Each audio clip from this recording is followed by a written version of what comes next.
Okay. So the next disease that you need to consider is atypical facial pain. So this is my dictum.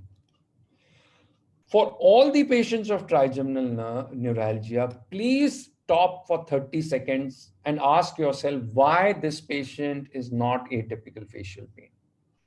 Because suppose you take up the case and then you treat, and if it turns out to be atypical facial pain, I'll tell you, this would be the most difficult patient in your clinic. Totally dissatisfied, highly complaining, lot of cognitive issues. So please, it's better to miss a few neuralgia rather than treat atypical facial pain surgically, okay, or by any intervention. Now, how does a atypical facial pain present? The pain is felt over the cheek, nose, upper lip. It's more generalized. It could be bilateral. So unlike trigeminal, which is in 98% of cases, it is unilateral. The, the pain is aching, shooting, uh, burning, dysesthetic, and there could be a lot of lacrimation from the eyes, ear, nose. It does not wax and wane. It may remain continuous for hours, days, weeks, and obviously there are a lot of psychological component to it. The patient has had multiple consultations, so on and so forth. Uh, so generally females, again, middle-aged or older, so that is very similar to trigeminal neuralgia, but the pain is constant. Okay. Now, here I would like to emphasize that, now trigeminal neuralgia type 2 is a pain which is constant and burning. So it is not necessary to have those sharp shooting, lancinating pain in all the cases. That is very typical of trigeminal neuralgia 1. So elderly female, again, constant pain, so very similar to trigeminal neuralgia, but this is poorly localized. This is very important. It may cross the midline. Again, the patient sleeps well most of the time, but not necessarily. Uh, Again, no objective signs, investigations are negative, but this type of patient would have other symptoms as well. Okay, so please don't miss idiopathic facial pain or atypical facial pain. This I have already talked about. Okay. Few other would be maxillary sinusitis. Just look for tenderness. This is one of the facial pains where you have positive signs, and when you get an X-ray or a CT or even an MRI, it would be very clear. Nasopharyngeal carcinoma is another of the diagnosis. But apart from maxillary pain, the patient also may suffer from numbness because of involvement of the maxillary division. Okay, so this is another diagnosis that you need to consider. And then post-traumatic neuralgia, that could be uh, pure trauma or secondary to a procedure. Then at times, you also need to consider certain types of headaches like temporal arteritis, which may also mimic like trigeminal neuralgia. Okay, I'll skip this. Okay, now this is an important question. In a primary care setting, or suppose if you are the first physician, and so how much percentage do you think history has in making a diagnosis? Then what about examination, and what about investigation? So in 100 cases, or in say in a particular case, to what percentage do you think the diagnosis is made just by history? Anybody?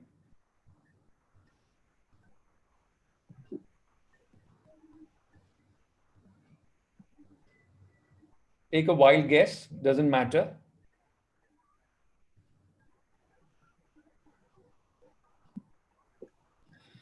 So I'll answer this. And so history is the most important in trigeminal neuralgia. So take your time in your OPD, sit, think of each and every point, ask for triggers, ask for duration, ask for waxing and waning, then sites. It's very important to ask for the site, whether is it going below the angle of the mandible, is it going posterior to the V1 area, is it bilateral, So just need to find out, you need to tell yourself that, look, this is not neuralgia, trigeminal neuralgia. And keep on asking yourself, because to make a diagnosis of trigeminal neuralgia, it's all about history. In very few percentage, you have physical examination or investigations. Okay, so if there is secondary trigeminal neuralgia, then obviously investigations help. Okay. So basically, trigeminal neuralgia is recurring paroxysmal severe sharp shooting pain. Pain which is one of the most severe human being suffers from. It is very brief. Now, when I say brief, it could be seconds to minutes. Okay, generally speaking. If it is a long-standing neuralgia, these patients may get converted, as I have already told, to constant pain as well. Now, this brief duration pain is in the territory of certain specific dermatomes. So it could be V1, V2, V3, or a combination, or all three. This pain may or may not have trigger, but generally they have triggers, and the triggers could be anything related to the face. So chewing, washing, talking, a breeze, touching, etc., etc. Okay. So that's very important. So you need to think about each and every point of history and then come to a diagnosis. Females are more commonly affected, elderly, as I've already told you. Sleep often is not affected in these patients. We've already answered that. And these patients may go into remission. Okay. Right. Now, as I was talking to you about the international classification of headache disorders, they have mainly described three types: idiopathic, where there's no demonstrable pathology; a classic type, where you have a compressing vessel; and you have a symptomatic type or secondary type, where you have tumors or MS or trauma, etc. There's another broad classification which classifies trigeminal neuralgia into almost 7 types, but this is a more easier, simpler classification to remember. Certain important stats, almost 5 to 10 per lakh per year is the incidence. Female to male ratio is approximately 2 to 3:1. And 60% would be either a V2 or V3, V2 being the commonest. And both divisions getting involved would be around 30-35%. The least would be V1.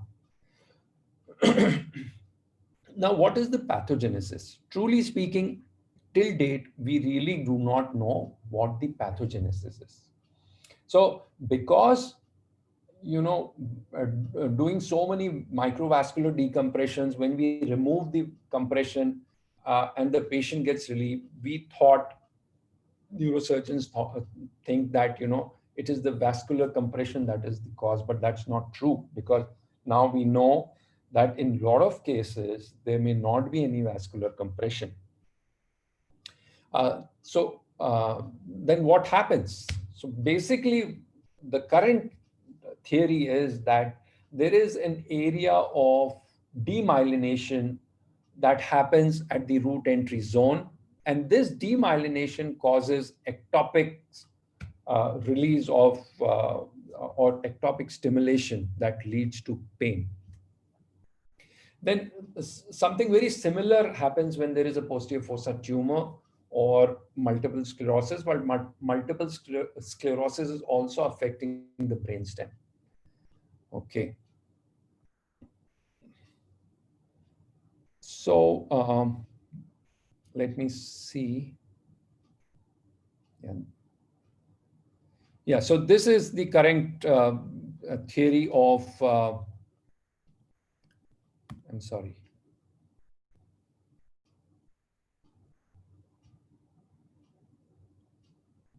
These are certain brainstem plaques.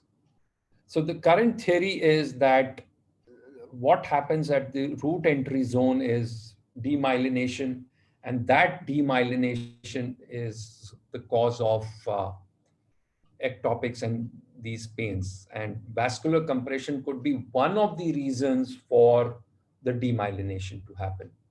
But then why should it happen more in women and so on and so forth? So anyway, I don't think so. I'll go into that. And that is not the purpose of today's lecture. The main purpose of today's lecture is to draw a lot of you into percutaneous procedures or minimally invasive MVTs. The first, I have divided the lectures into two. Today, I would be restricting myself to radiofrequency or the percutaneous. In my next lecture, I would be talking on the MIS approach to MVDs. Okay, so what treatment options do we have? We have medical treatment, which is the commonest, and it is perhaps effective in 60 to 65%. In those who are not able to tolerate or there is a failure, you have the interventional treatment where you have either ablative surgery or non-ablative surgery. In non-ablative physiological surgery, you have the microvascular decompression, which would be the subject of our next lecture. So today I would be talking about the ablative procedures. Okay. So at this point of time, I think I would take a short break. If there are any questions or if you want to ask me anything, I would be more than happy to answer. Sir, may I ask a question, sir? Yes, yes, please, please, please. Suppose we are considering vascular compression as the etiology of the trigeminal neuralgia. So, is there any specific MRI sequence that if we follow and we can observe the vessel, whether it is compressing the nerve or not? This is number one. And sir, is there any study uh, or is there any evidence that which branch of the SCA, I mean the caudal or cranial branch, or it is the main stem that is causing the trigeminal neuralgia as vascular compression?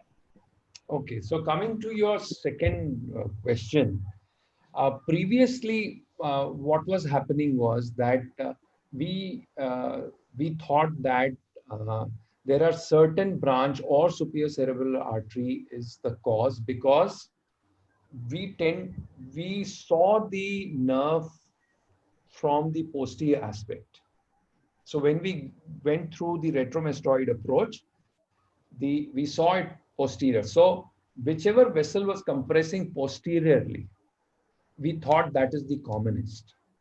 It could be SCA or any of the other branches that we have talked, or branch of ICA, or But now, after endoscopy and because of our failures, we realized that this root entry zone compression could be anterior as well. So the whole concept of which vessel is you need to definitely release or decompress is now out of the box. You need to see all around the artery, all around the nerve, I'm sorry, and decompress. So specifically, whether it is either of the twigs or any of the twigs of ICA it does not hold true anymore now, I think. That's the answer to your second question. Your first question was MRI sequences. Yes, we have the TOF sequences. There are certain GAD enhanced sequences as well that are used for MRI. and they beautifully pick up the vascular compression. Secondly, there are certain sequences for MS as well as for tumors, which would tell you the relationship of the tumor with the nerve. So we do have specific sets of sequences. Also, you need to be very sure that when you are looking to these sequences, what happens is at times a small lesion in the Meckel's cave can be missed. Okay, so not only you need to have sequences to see vascular compression, but you also need to ask your radiologist that if is there anything happening near and around the Meckel's cave. So this is to answer your questions. Anybody else? Thank you, sir. Thank You're you, sir. welcome. Okay. Do we have to ask for MRI brain in each and every suspected patient of TN? Yes, I think so. I personally ask in all because I don't want any surprises later on, because 2 to 5% of trigeminal neuralgias could be secondary to tumors, specifically epidermoid tumors or uh, trigeminal schwannomas, etc., etc. So I would not want to miss. Also, a few percentage of patients may just have MS as they're presenting. In younger population, 100%. In elderly also, over the last years, I have shifted, and I think MRI should, because if you are contemplating interventional procedure, uh, you can't miss something. So for me, all cases of trigeminal neuralgia, you need an MRI. Uh, I'm not sure for a certificate for this webinar, so maybe John has the answer for that. Okay. Any more questions? Fine. So mm, this is a small slide about the medical therapy. We all know about it. I prefer oxcarbamazepine over carbamazepine, but hello, hello. Okay, fine. So carbamazepine or oxcarbamazepine, or still the newer generation carbamazepine group of drug, SV carbamazepine can be used. Um, my second choice is generally baclofen, and that is also shown in literature to be very effective. The other drugs are gabapentin, pregabalin, phenytoin, uh, and there are other drugs, but I must tell you, the most important and uh, uh, the most effective is carbamazepine group of drugs. Okay. Now coming to ablative surgery, which is the topic for discussion for today. The various ablative surgeries include glycerol rhizotomy, balloon compression, percutaneous radiofrequency lesioning, which I would be talking about, gamma knife, peripheral neurectomy. Uh, so let's talk quickly about other procedures. So gamma knife therapy, well, it takes some time uh, for the patient to respond. So that's number one. Recurrence rates are always there. There are very limited centers for gamma knife. And in the long term, you may have facial hyposthesia. The relief is lower as compared to RF. Alcohol injection is one of the last amongst the ablative therapies to be used these days. One, there is high recurrence. It would spread and you cannot be specific. The second most common ablative procedure is balloon compression therapy. It's very effective, but I generally don't use it because of two reasons. The first reason is that in all of these patients, you need to give general anesthesia. And the second is a very thick needle as compared to RF. The third reason could also be that the results of RF are better as compared to balloon compression. But then balloon compression, you don't need a RF device, and it could be cheaper as well. So, and if there is a concomitant involvement of V1, people tend to prefer balloon compression therapy. There's another school of thought wherein in most of these of patients of trigeminal, they would initially go for a balloon therapy, compression therapy. If it fails, then they use RF. If even that fails, then they finally go in for glycerol. So this was about the other procedures. Uh, Surgical treatment or MVD, I would be talking in my next lecture, so I would not uh, devote time today. So this is the main topic, and after a long introduction to the disease, I have come here to this topic.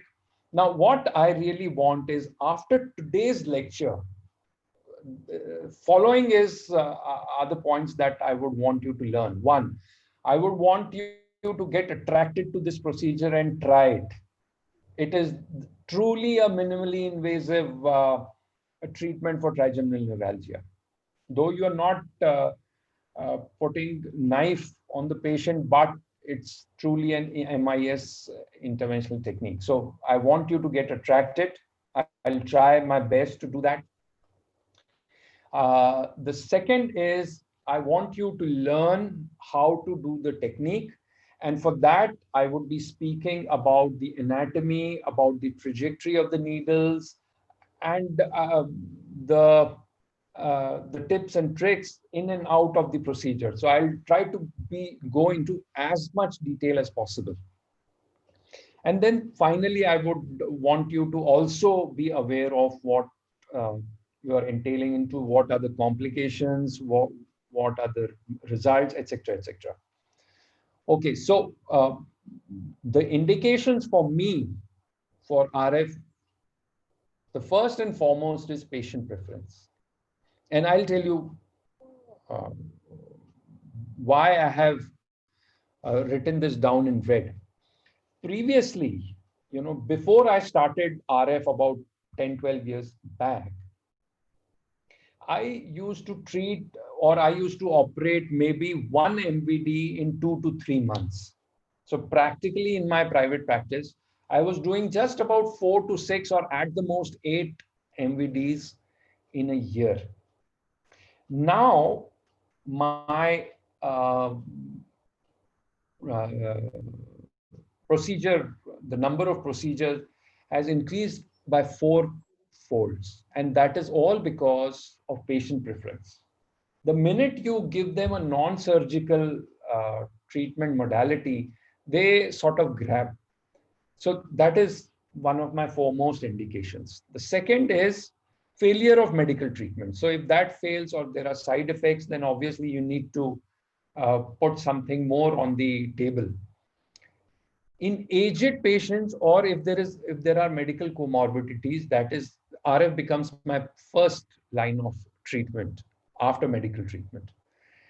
If there is a recurrence after previous MVDs, and specifically I would choose this for V2 V3 neuralgias. Okay, RF ablation is the most common percutaneous procedure, not just for elderly, but overall. It is a fluoroscopic guided. Mostly, if you fail, then you can try a CT guided procedure. And I'll go into the details of the procedure in few of the later slides. This is the Gesserian ganglion, and you are sort of ablating it. That is what the procedure is. So now I would go into the detail of the anatomy of the foramen ovale and how to reach to foramen ovale. So what happens is the trigeminal nerve is formed by three divisions, the V1, maxillary, V3, or the mandibular. They join along with the motor division. They form a Gasserian ganglia. The motor division continues, and then from the ganglia you have this second order neuron entering into the pons. So the mandibular division enters through the foramen ovale. Then in front you have the foramen rotundum and the superior orbital fissure from where the V1 enters. Okay, this is the endocranial view. Okay, so I'll try to give you a 3D view because finally you have to enter through the foramen ovale to stimulate or ablate or do the rhizolysis. So if you see here, this is the foramen ovale. The foramen rotundum is in front and the superior orbital fissure is still in front. The Meckel's cave is somewhere here. This is an important radiological structure, the sella, because you need to you identify the foramen ovale looking to the sella and the petrous. So please note the relationship of the foramen ovale with the sella and the petrous apex. This is the exocranial view. Okay, so the view from outside. Now, what I want you to notice is here you have the foramen ovale. Okay, it is just, I would say, in line posterior to the dentures. Okay, and again in line with the external auditory meatus.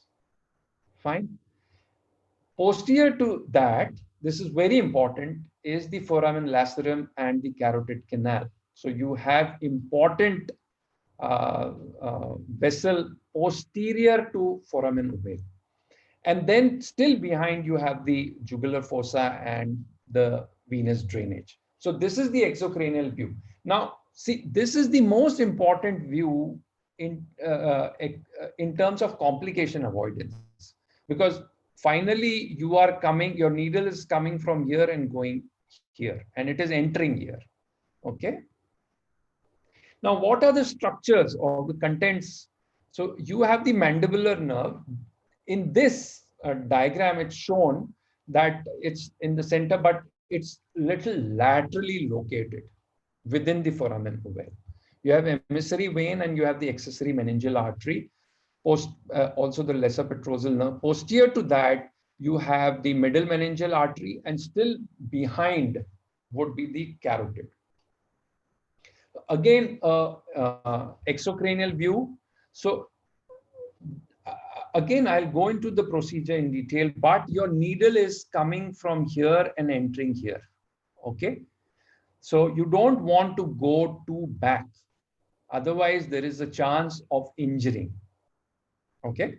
I will tell you specific points on radiology through which there is hardly any chance of injuring these important structures. Okay. Now, this is the lateral view. Just imagine an X-ray. So on the X-ray, lateral X-ray, what all you need to see? You need to see the anterior cranial fossa or the floor, the sella. The petrous would be somewhere in this region, the hard palate. Okay. So this is the lateral view, and your needle is going to go in this direction. Okay. So what all you need to note is, one, its relation with the hard palate. You will not find this in any book, any chapter, anywhere. What I want you to remember is that in the posterior 1/3 of the hard palate, because that is the first structure that you're going to see on an X-ray as the needle is entering. So you need to be in the posterior 1/3 of the hard palate. Number two, there is a line joining the lower part of or the floor of the sella with the clivus. So under no circumstances are you going to go ahead of that. Okay, you're going to injure important neural structures. So this is the final limit. Okay, the foramen ovale is somewhere located here.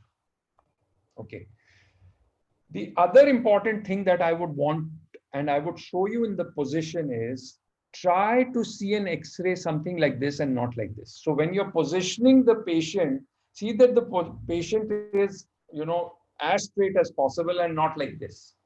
I'll show you some x-rays. Okay, so let's see this beautiful video showing the foramen. So you see these are the dentures, this is the mandible, you're having the foramen. So don't try to take your needle outside of the mandible. It has to go just medial to the lateral pterygoid plate and medial to the mandible. This is on the opposite side. Okay, sorry.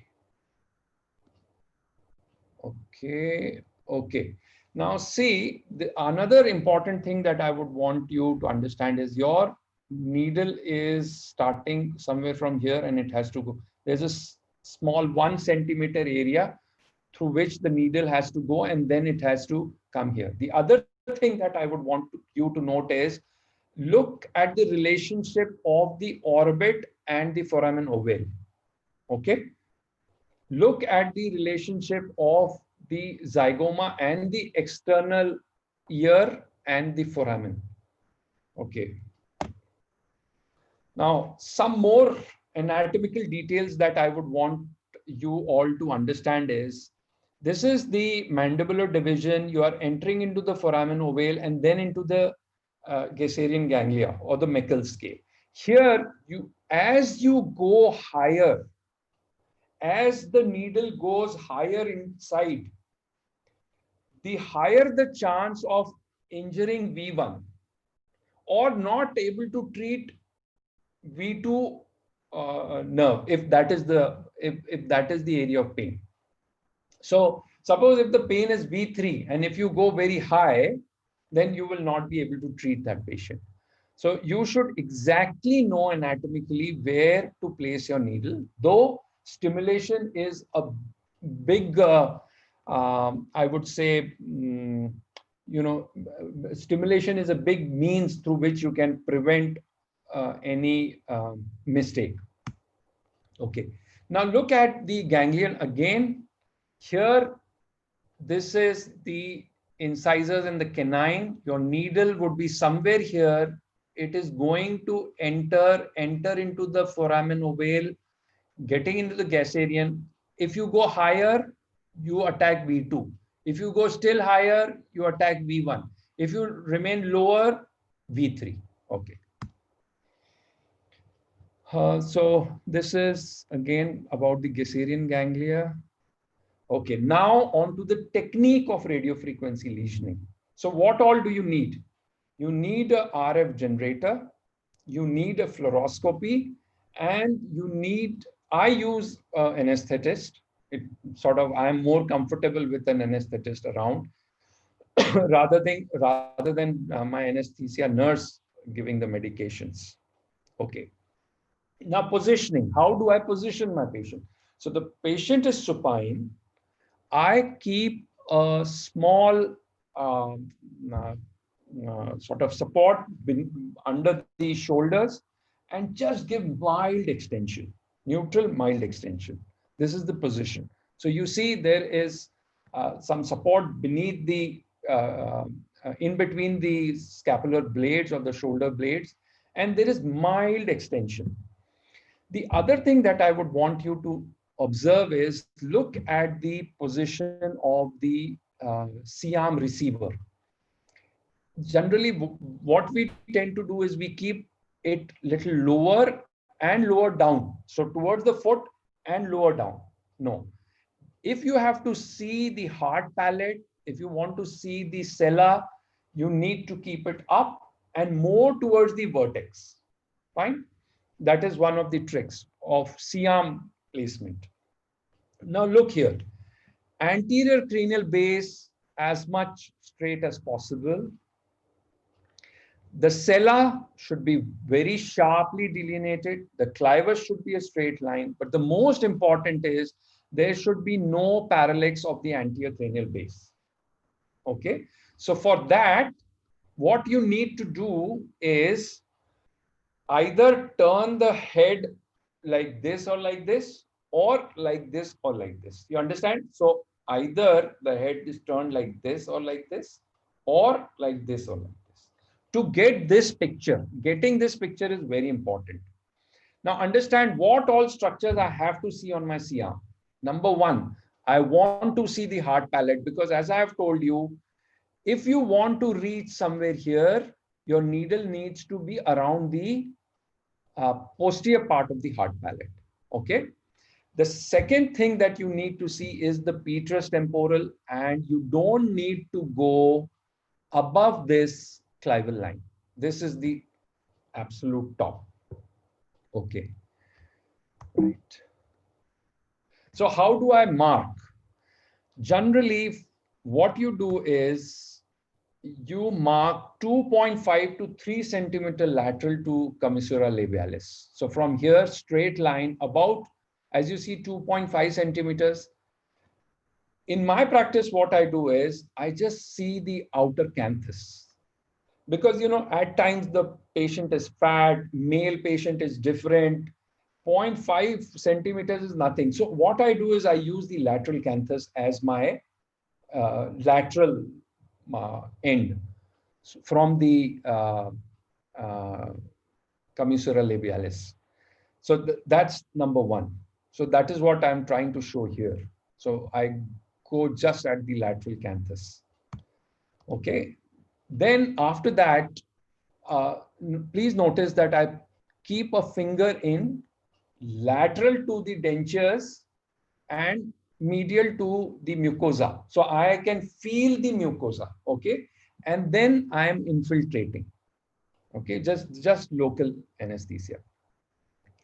The needle that I use is a 22 gauge needle, 10 or 15 centimeters. So I use a non-disposable electrode.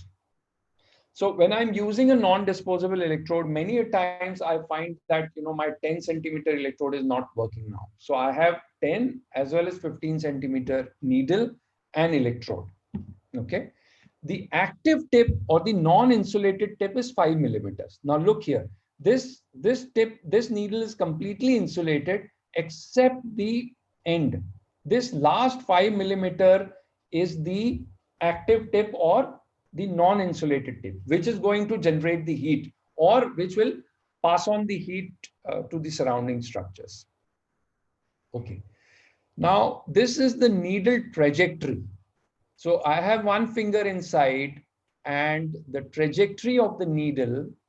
So the needle is going, my finger palpates the last molar or just behind that, and the needle is going within the cheek, not penetrating the mucosa at any point, medial to the mandible, fine, and the needle is going in. Okay, so this is the trajectory. This is the typical trajectory. And if you look here, I had already shown you in that video that look at the relationship of the orbit and the foramen ovale. Okay, so generally speaking, my needle at the trajectory is just medial to the pupil. If the patient is looking straight, just medial or towards the inner canthus. That's it. So that is the trajectory I'm going into. Okay. Now look here. The needle has gone first posterior to the heart or near to the posterior part of the hard palate. Petrous gone through the foramen ovale but not passing beyond the clivus. Then I also use AP, not AP, I rather use oblique submental view. An oblique submental view is taken with a AP, then you tilt the firing part of the or the collimator end of the C arm towards the chest and the receiver towards the occiput, and you tilt it towards the side from where you're going. So that will give you the oblique submental view, and there you will see the foramen ovale. Okay, so this is the picture you will typically get. This is the AP view. So just remember, AP submental, at times it would be very difficult for you to identify foramen ovale on submental or AP view.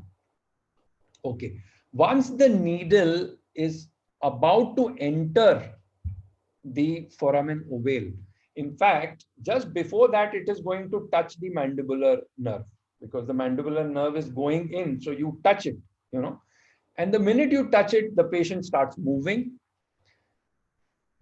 Once you are near the foramen ovale or entering in, give a test stimulation. There would be a muscle contraction. I'll show it to you in one of the videos.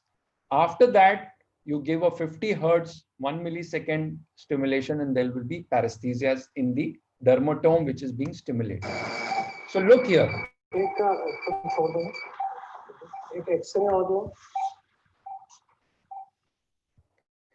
So here the patient is conscious, and yeah, as I stimulated, you saw the jaw opened up. Okay, and then you continue with the continuous stimulation. Okay, now I'll show you the complete video of how I do. If you want, I'll show these videos again and again till you understand the whole procedure. Okay, so my finger is inside. Here you'll observe. Here you will observe that the needle is going inside.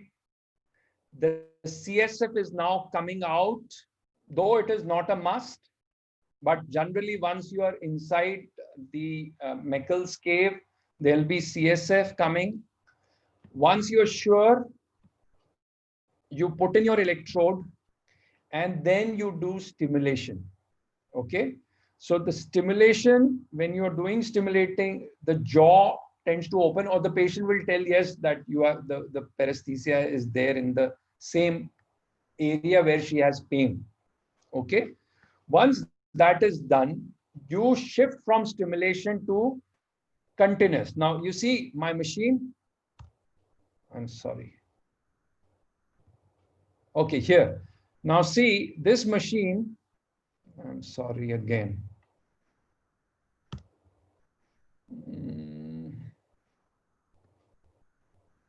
Not able to see the bar.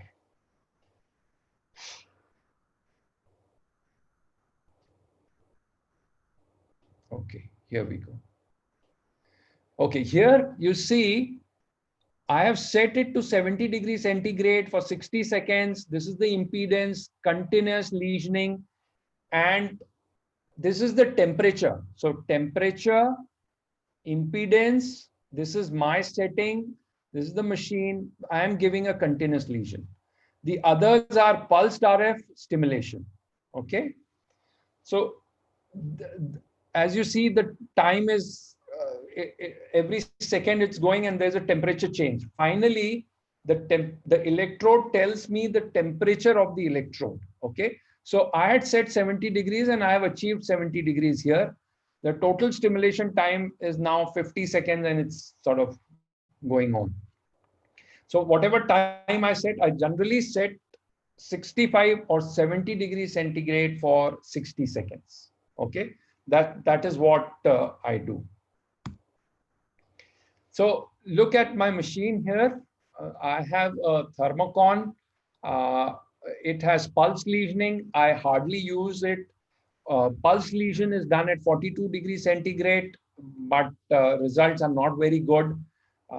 I've stuck to continuous lesion. This is stimulation, and if you press impedance, it will tell you the impedance. The importance of impedance is when you have an impedance of more than 500 or 600, then your current flow is not very good. Here, you have the temperature setting and the time setting. So through these, I do the setting, or my assistant does the setting, and then we go ahead. Okay. Uh, Post-procedure instructions are antibiotics for a day, carbamazepine to gradually withdraw and discharge after 4 hours. Okay. Now, I'll again open up the session for questions, especially for the procedure. If you have any questions, please unmute yourself regarding the technique, or anything that you want to ask.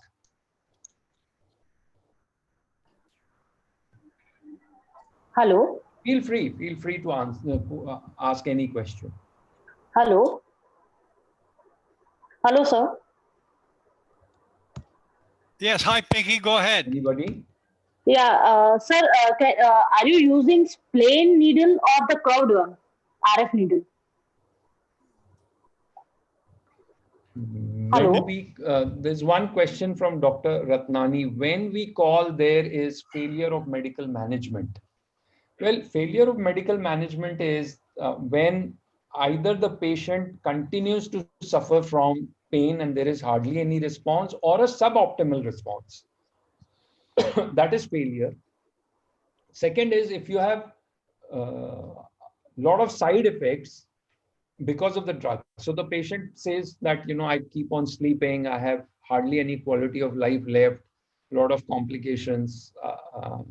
Mm, uh, and when you withdraw the medication, the patient does not, he still continues to suffer. So that is sort of a failure of medical management. That was one of the questions. Any more questions? Hello. Yes. Go ahead, Amir. Go ahead. Yes. Hello. Regarding the Hello, technique. I thank you for your presentation about RF, and I have a question about the nature. If anybody wants me to repeat any part, I'm free to do that. No. I wanted to ask about Take your time. Take your time. The nature of the waves that you enter to the. Okay, so then give me a feedback. Have you all understood? No, I'm sorry, Asheesh. I don't think you're hearing Amir. Are you hearing Amir? Yes, sir. Yeah, I hear you, Have Amir. you all understood the technique? Yeah, Asheesh, can you understand the question? You unmute yourself. He is unmuted. Go ahead. Try again, Amir. Okay, try again. Okay. I'm sorry. Yeah. Yes. Doctor, I have a question about the nature of the waves that you enter the nerve. Okay.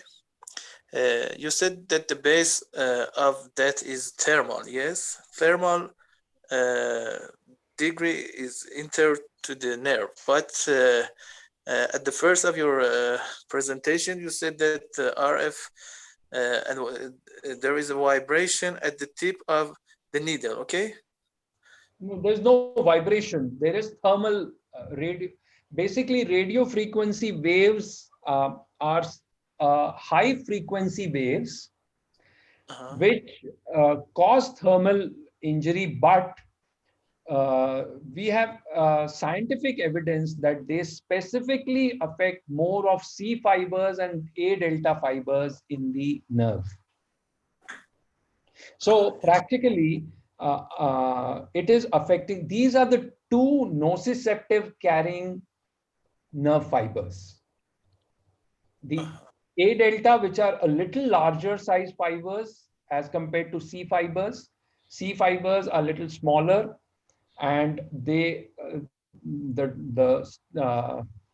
velocity is a little slower in C as compared to A delta. So these RF waves are affecting these type of nerves more rather than the mechanoreceptors or the touch fibers. So that is why RF is used for RF rhizolysis. Again, that is specifically the reason why RF is also used for endoscopic transforaminal surgery where you have a lot of nerves nearby, so that you do not cause numbness, you do not cause dysesthesia. Something very similar for trigeminal neuralgia, or for that matter, for facet joint blocks. Did that answer the question, Amir?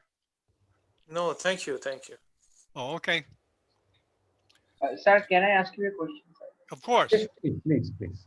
Just for my clarification, excellent technique you have described. Sir, just 2 points. So when I'm introducing needle on the lateral view, so should the needle be within the posterior 1/3 of the heart palate, or just at the posterior margin of the heart palate? Okay. Uh, So that's a good question, and that is why, see, I showed you this view. I'll show it to you once again.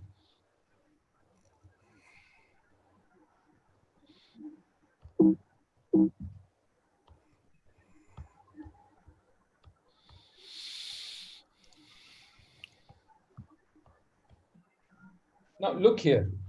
So there are 3 points. One is the entry point, the other is the point near the clivus, and the third point is somewhere in the heart palate. So where exactly you would be would depend on the extent of extension that you are giving. So suppose if your patient is too flex or extended, then this point will vary. So that is why we have noticed that I can't tell you specifically one point. Rather, it is the posterior 1/3. Now, why posterior 1/3? Again, if you want, there have been reports in the literature that people have entered into the inferior orbital fissure. That is because if you are too anterior in the heart palate, it is very easy for you to go inside. On the other hand, if you are going posterior to the heart palate, too posterior, then you would hit the internal carotid artery, foramen lacerum, jugular. So that is why this, for me, acts as a safety net. So the first safety net is this area, and the second safety net is the clival line. If I am within this area, I am not going to injure. So suppose if your needle is hitting some bone here, you are not going to cause any complication. But if your needle is it sort of hits somewhere here, there is a good chance that you may injure middle meningeal, or you may injure the carotid. So one is this line, second is this. Try not to go posterior to this. Yeah. Thank you, sir. Yeah, you're Okay. welcome. Okay. Asheesh, Pinky Ratnani has a few questions. Do you want to ask him directly, Pinky? Are you there, Pinky? Yes, sir. Hello. Yeah, go ahead, Pinky. Ask your questions. You have a couple. Yeah. Sir, I want to ask whether you use straight or curve RF needle for your procedure.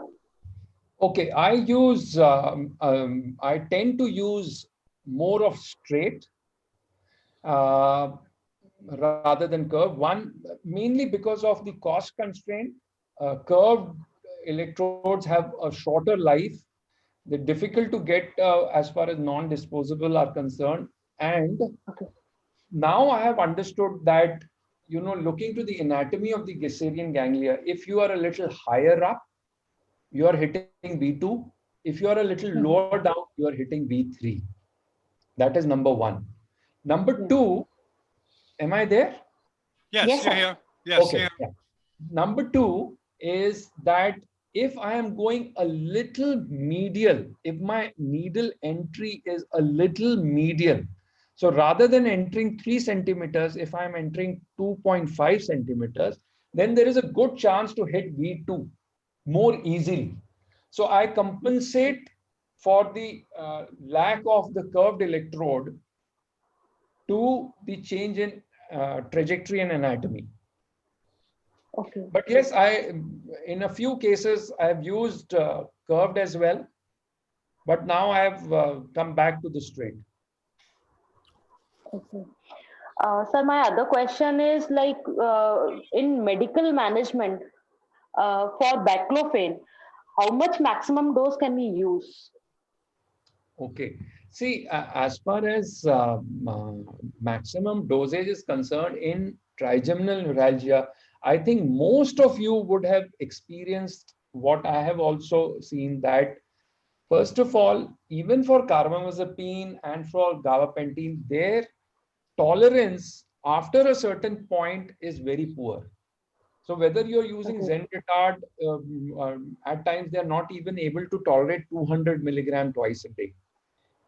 Unlike or pregabalin of 50 milligram or 75 milligram BD, or for that matter, baclofen of not more than 30 to 60 milligrams. So the trick here is that start with a low dose and then Mhm. gradually jump the dose, be it for carbamazepine, pregabalin, or baclofen. Okay. Okay. Thank you, sir. You're welcome. So I had one question to all the participants. Uh, and the question is, how many of you do you think, or are you convinced that you will try this technique or at least use it? Um, Thank you, sir, first for the great presentations and the good way of explanation. I may answer your questions by another questions. I was about to ask you what exactly the most important factor you depends on the patient, and you said that this patient exactly would benefit from radiofrequency, but nothing else, or even more than the chemical or the balloon compressions or the MVD. So because according to my humble experience, I know that radiofrequency is the one that's associated with the highest rate of complications like dysesthesia or the recurrence rate. Or so what exactly, sir, that it depends on to say that this case will benefit more from radiofrequency? Okay. What I So, expect. yeah. So, first of all, amongst the ablative procedures, as I have told you, the highest success rate is of RF. The highest rate of complication is with alcohol lesioning. That's number one. The highest recurrence is also of glycerol. The lowest recurrence is with RF. The advantage of balloon is that you can try in V1 as well, because it does not cause a lot of corneal anesthesia. Okay, so for me, I would, as I started with my disclosure, if the patient asks me, even if he is 50, 60 years old, no comorbidities, I would offer RF to him or her. If he says that, look, I'm not ready to accept a higher recurrence that is with RF vis-a-vis MVD. So the initial success with RF and MVD is same, but the long-term recurrence is higher with RF rather than MVD. So if he is not ready to accept that, then in that case, I would offer him a microvascular decompression. Secondly, I will offer a MVD if 2 or 3 sessions of RF had failed or there is a recurrence. So those are the general indications for me. Sir, long term means how much in an average? Means Okay, so okay, so let me show you. Let me talk about the complications and the result. So in complications, you can have facial hematoma, you can have injury to the surrounding structures, like carotid or orbital structures. You can have aseptic meningitis. You can have bacterial meningitis. Facial numbness is 5%. I mean, long-term facial numbness. Short-term facial numbness is quite often in cases when you give temperature of 70 degrees. If you reduce it to 60 degrees, it's a little less. Chewing difficulty because of masseter weakness is about 4%. Corneal anesthesia is just about 1%. Dysesthesia, anesthesia dolorosa about 0.5%. Now results, more than 90% patients would have initial relief following RF isolysis. So there are papers who have suggested that RF has a success rate even up to 98%. So it has a very high success rate.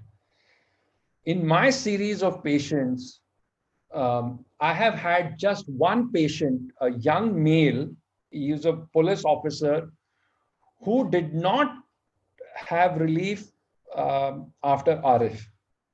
Rest, I'm not talking about recurrence, but rest, all of my patients out of the OT, they have had a great significant relief with RF.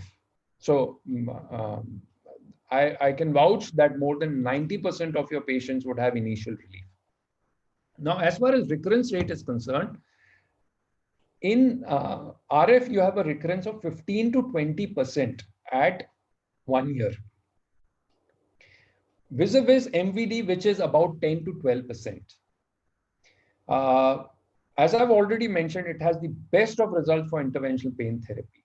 Now, when I talk about long-term result, and this was what your question was, the long-term results of MVD are definitely better than RF. Okay, so this is at 6 to 10 years. So at 6 to 10 years, MVD would have a recurrence of about 20 to 30%, whereas RF would have a recurrence of 25 to 40%. So by that, what I mean is at 6 to 10 years, there'll be only 60 to 65% of your patients who would be either completely off medications or relieved with some medications in RF. In MVD, about 70 to 75% or about 70% of your patients would be relieved with either without medications or with medications. So again, if you have questions, you're free to ask them. Am I there with all of you? Yeah. Okay. Yes, sir. Yeah.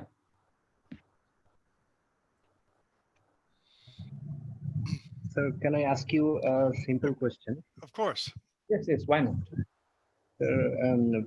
From the entry point, while proceeding toward trajectory, can you describe that what kind of feeling you are, what kind of the feel you are feeling into the needle while proceeding towards the trajectory from your experience, please? Okay, yeah. So, John, can I share my screen once again? Yeah, of course. Yeah, okay. So let me show you through this X-ray.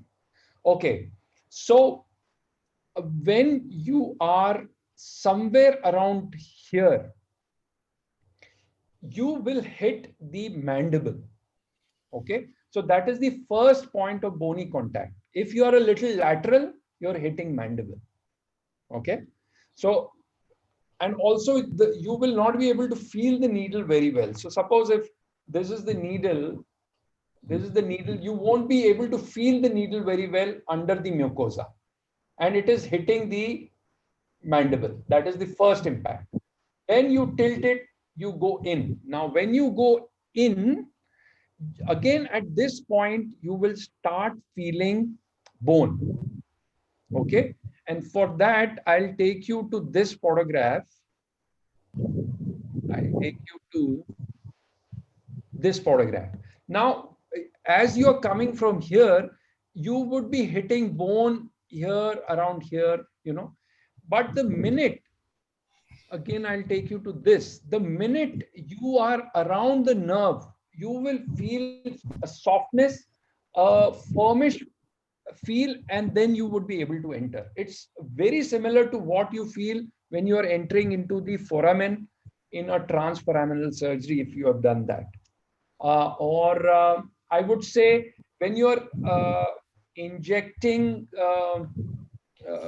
when you're giving an intramuscular injection into the gluteal muscle, a little more firm than that. Thanks a lot. Sir, after piercing the needle through the mucosa, how many times you take a shots? Means till reach the foramen oval. You don't pierce the mucosa, because once you pierce the mucosa, your needle gets contaminated because it has entered into the oral cavity. So at no point will you pierce the mucosa. Okay, sir. Okay. So when my finger is inside the mucosa, the needle has to be always in the muscular layer or beneath the mucosa. If it pierces, you throw away that needle, you take a fresh needle.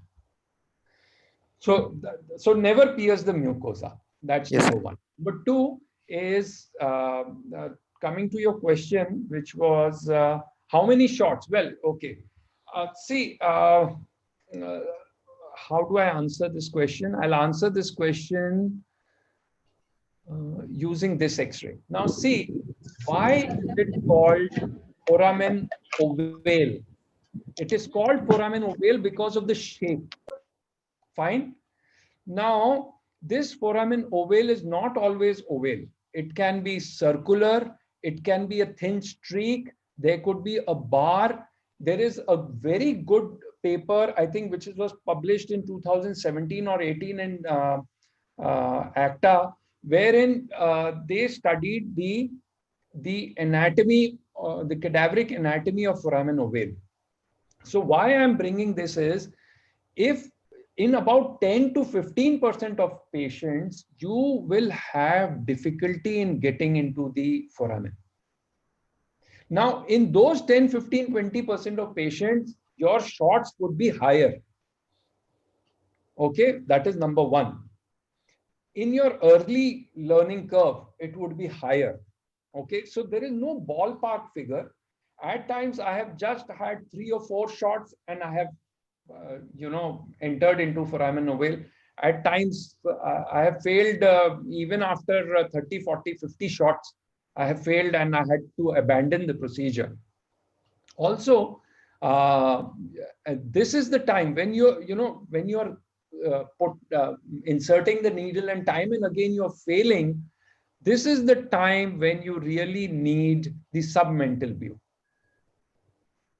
Okay, because you see the foramen ovale and you know where the needle exactly is. So this is where if you have taken lateral shots, you're not going in, use submental view. And suppose even after that you're failing, then either it has to be CT guided, get a good CT done, see the foramen ovale on CT, and then decide whether you want to pursue it further in this next sitting or not. Sir, first shot, at what stage you take first shot? After how much inserting the needle? I take the first shot near the hard palate. The first shot Okay, is okay.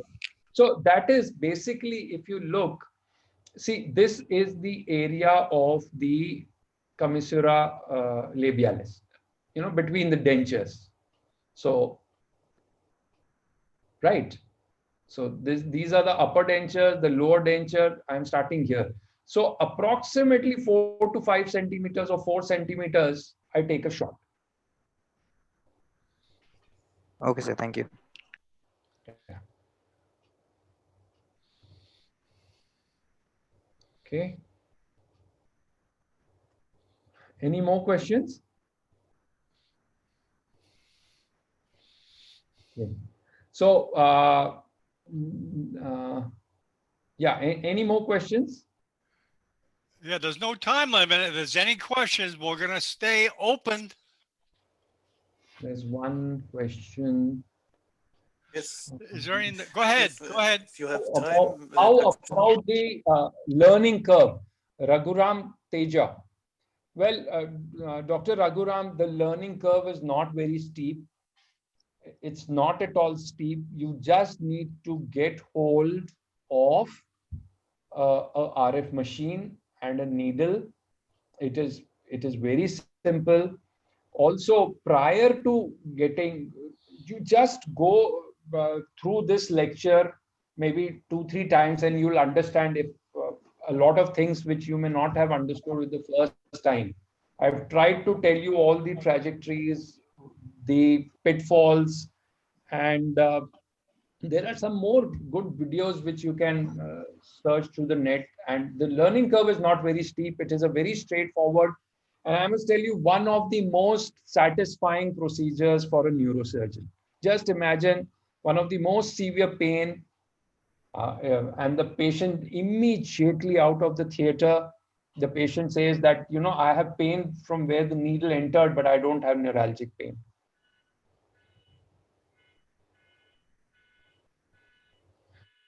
Okay.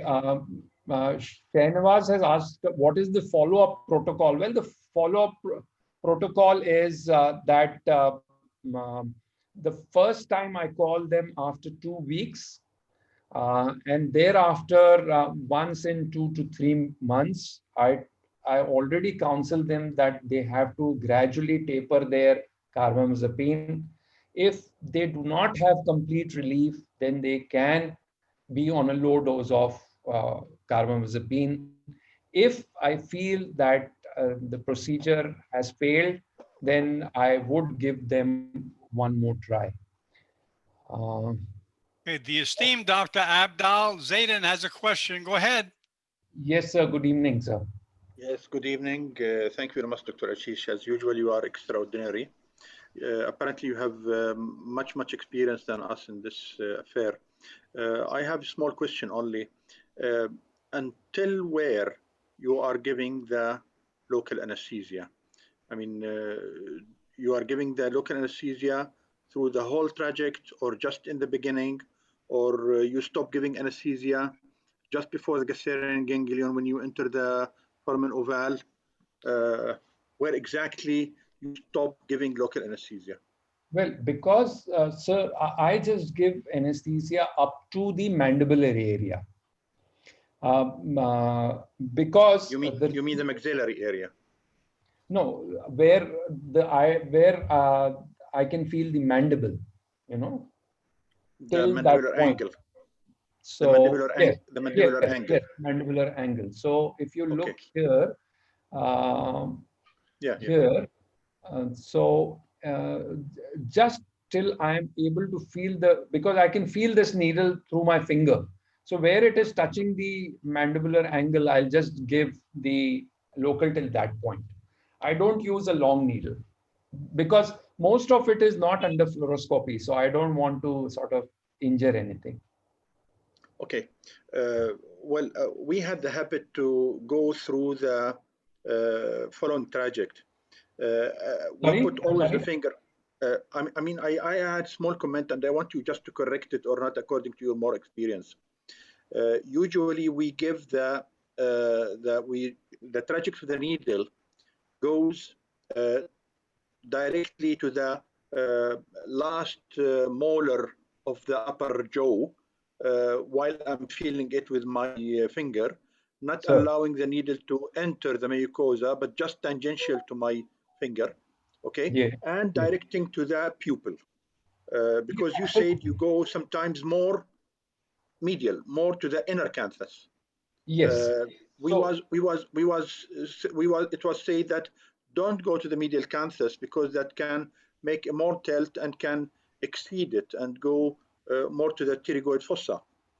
Oh, okay. So what do you think about that? Yeah. So basically, when I am going towards the V2, if the patient, because that is the commonest area of neuralgia, and V2 is medial as compared to V3. Mm-hmm. So what I do is I just feel that if there is V2 pain, I tend to go more towards the medial aspect of the pupil or towards the inner canthus. And it is the trajectory and not like I'm not going directly. So finally, this is the end for me. I will never exceed this point here. But okay, otherwise you will be outside Michel's diverticulum. Sorry? Otherwise you will be outside, I mean behind the Michel's cave. Yes. So if I'm within the Michel's cave, I know that I'm within the ganglia. I'm not beyond it. So yes, mid-pupillary line is a very good trajectory to enter the foramen ovale. But when you want to go to V2, a little more medial helps. Okay. Do you insist to do this oblique view you are doing to see the foramen ovale all the time, or Never. it's just No. When I miss it, okay? I'm not able to, get through a lateral. Then I quickly shift to just to avoid too much of radiation. Okay. Last question. If Yeah. you entered suddenly by the carotid and you saw that there is plenty of bleeding, do you have any reaction to do at that time? What's your management for such case? Do you abort, or do you wait and see? Can you give us your experience about that? Thank you. I have not had such a instance, but what I'll do is so no personal experience. What I'll do is I'll review the literature and I'll come back with what the literature says in my next lecture. I'll do that. Okay, we have a couple questions from the panel. Raghodam Teha asks, immediately post-op, do you continue with carbamazine? Yeah. Immediate post-op, I generally tend to use carbamazepine because what I've found is these patients are very apprehensive.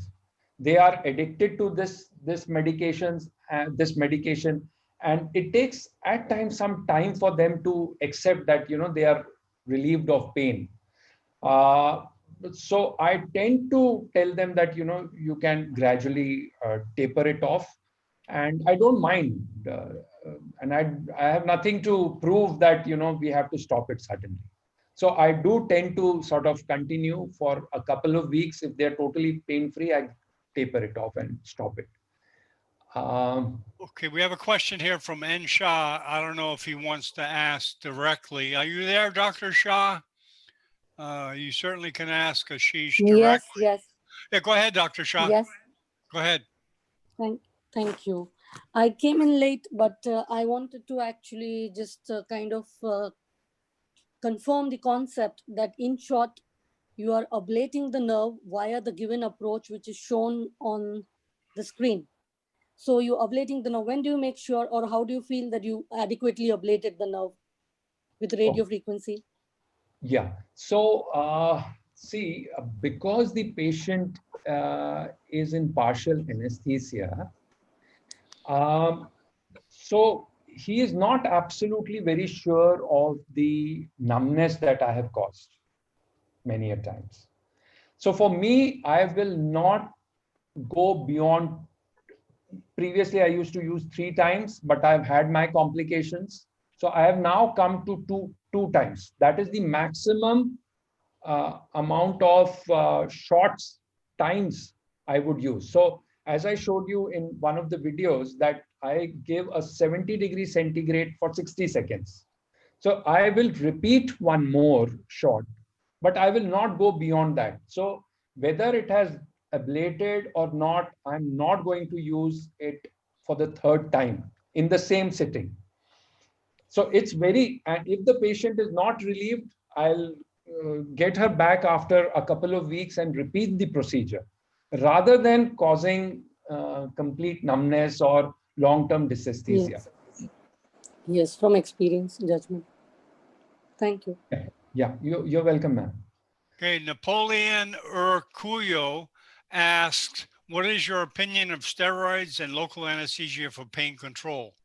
Well, yeah, this is a very, very good question. If you ask me pre-procedure, so there is a school of thought who gives local anesthesia.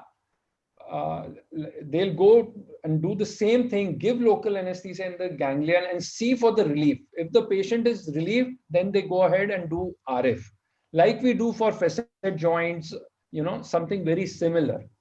But after the procedure, there is no role of steroids or local anesthesia. The only place where I would use steroids would be if my patient has had aseptic meningitis. Then in that case, I would use.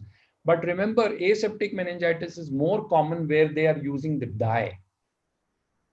Because I don't use the dye, I use just pure stimulation. So I have not had any case of infective or aseptic meningitis in my series.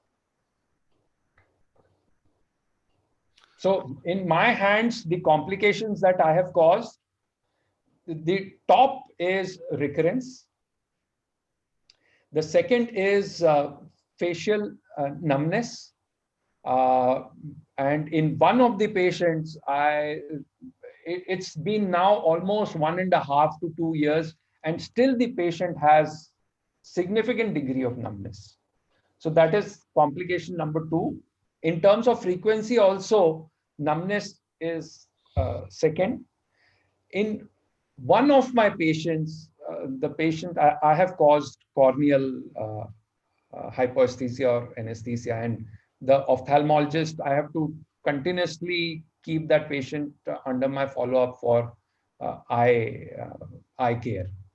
There have been a good number of my patients who have told me after the surgery about chewing difficulty and weakness of the masseter muscle. But in most of my patients with this complaint, they have recovered within 6 to 12 weeks. So I found that motor recovery is the best. Okay, more questions? No time limit. As long as you have a question, we are here. Hello. Go ahead, Mohammed. This is Professor Mohammed Fahmi from Alexandria, Egypt. Actually, I have enjoyed this lecture very much, especially the discussion. This one thing. Thank you very much for you. And second point, I think I have a colleague. His name is Ashraf Arafat. He is a professor also on Faculty of Medicine, Alexandria, Egypt, and also member of the Society, Egyptian Society for Brain and the Skull. I think he is joining today for the first time. This is my remark for this point at now. Thank you very much again. Welcome. Thank you so much. Welcome, sir. Okay, so if there are questions, fine. Otherwise, you can post your questions to me directly on my mail. As in the past, I'll type my email ID so you can ask. And the next time, I hope I remember to answer Professor's question regarding carotid artery injury and how to manage it or what is the protocol. I'll come back with that. Asheesh, we're growing because I think, that people will get to know this technology and feel less shy and be more interactive. It's just a time of learning and getting like a surgical instrument. At first, you're maybe a little clumsy, but then you get better and better at it. It's the same thing with this technology of interaction. Manipulating the mute button is difficult sometimes.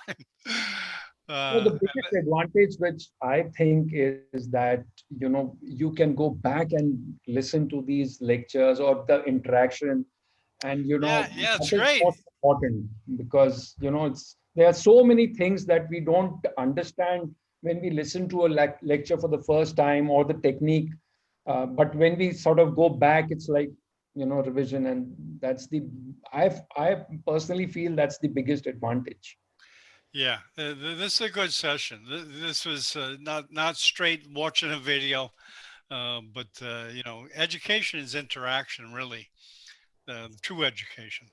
So next week, can we take up the next part of this lecture, MIS approach for microvascular decompression? Sounds good.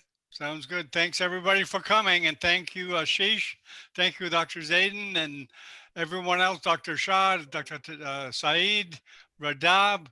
We'll see you all next time. Thank you. Thank you. Thank you so much. Thank you. Thank you all. Thank you, Bye-bye. sir. Thank you. Okay, Bye-bye. thanks. Bye. Bye. Okay, I'm ending that. I'm just ending the. No, I'm not. I'm just going to stay here. going to stay here. If anybody has anything they want to talk about. Hi, Dr. Matembai. How you doing, Dr. Matembai? Are you there? How you doing, Dr. Matembai? I'm fine. I'm fine. Where are you from? Hello. This is Kenya. Oh, welcome, welcome. Yeah. Yeah, we have another gentleman that participates in this a lot. Let me get his name. Hold on. I'm having a mental a senior moment.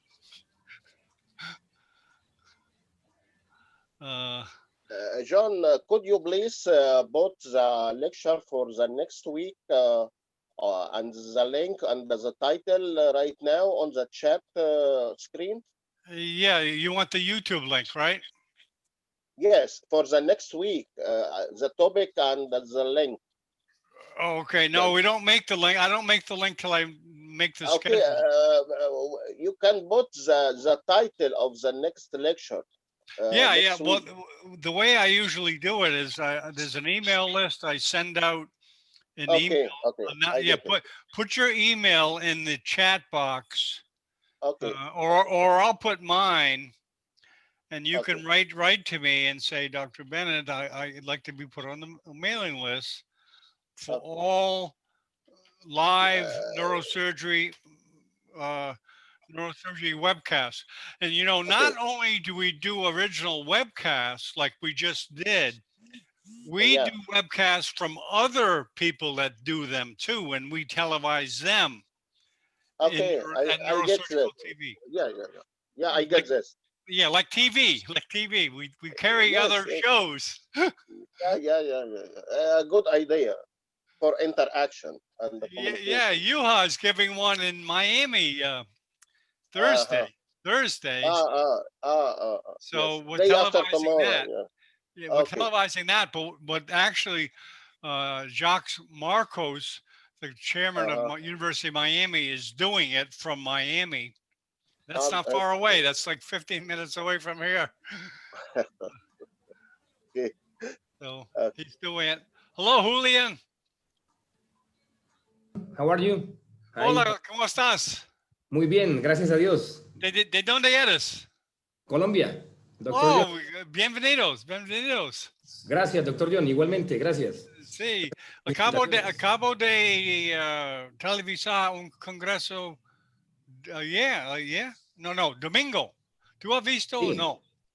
Sí, lo vi en diferido, el de México. Ok, sí. Muy bueno. Cinco charlas. Muy bueno. Sí. ¿Tú quieres presentar algo el próximo domingo si tú quieres? Yo te aviso, doctor.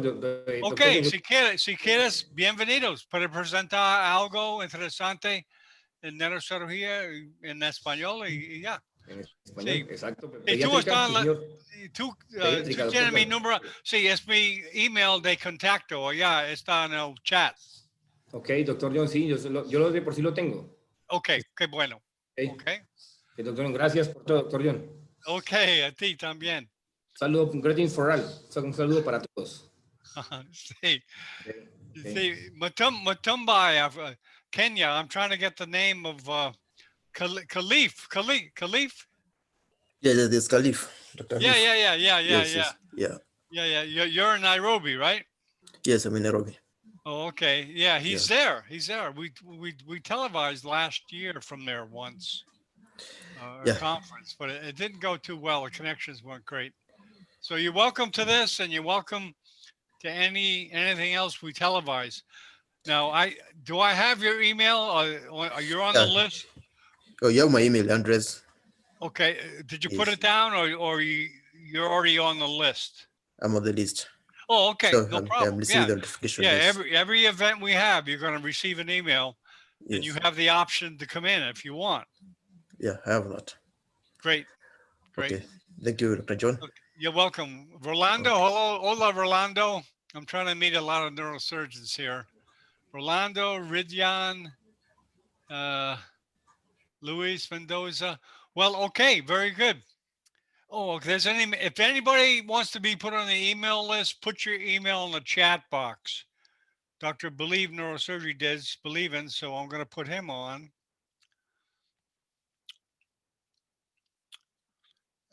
Well, I guess he's the only taker.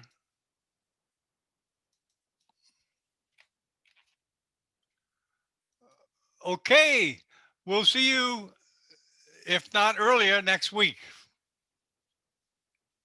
Doctor John, Dios me lo Bye-bye. bendiga.